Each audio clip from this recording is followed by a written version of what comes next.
anti-government protests. And after warning last week, a warning from the Finance Ministry that its foreign currency reserves were dangerously low at just $50 million today, we've learned that China's Asian Infrastructure Investment Bank is considering a $100 million loan of emergency support. Well, we're joined now live from the capital, Colombo, by our South Asia business correspondent, Archana Shukla. Thanks for being with us today, Archana.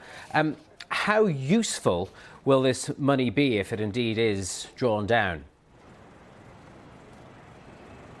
It will be very, very useful for Sri Lanka because, like you pointed out, usable foreign reserves are as low as $50 million, and the country right now has practically nothing to import essentials like fuel, cooking gas, or even medicines. We've been talking to patients who are struggling for medicines. We went to multiple cooking gas stations today where the Litro Gas Agency, which is the largest gas agency, has already said they have no money right now to import, and it's only after a couple of days that the country will get cooking gas. So any money coming in right now as emergency fund is very required, but will it really come is the question. With the kind of political uncertainty now with the resignation of the Prime Minister and the cabinet getting dissolved, that's a question that Sri Lanka needs to answer right now. And are there also concerns, Archana, where you are, that this money coming from China's development bank could come with uncomfortable strings attached from Beijing?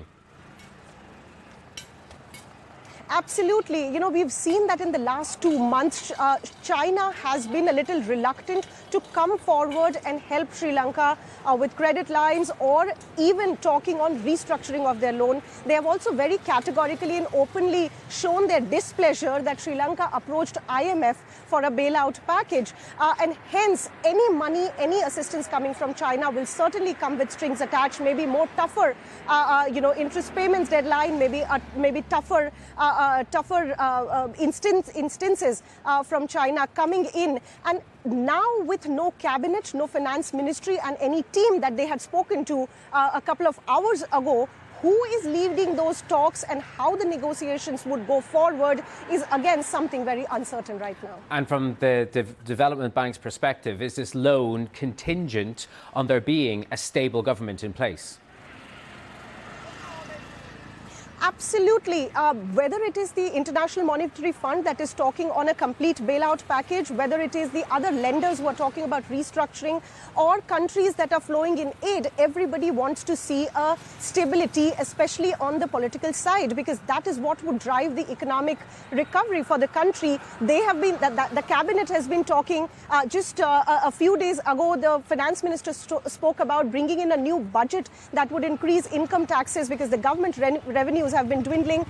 All of that recovery plan, all of the plans to bring an economic stability goes out of question if there is no political stability in the country. And hence, what is happening around us right now in Sri Lanka on the political side with violence, and there is something happening right behind me in the official residence of the Prime Minister, all of that has a bearing on the economic recovery. OK, Archana Shukla in Colombo, thank you very much for bringing us the latest from there. Now, fears of a global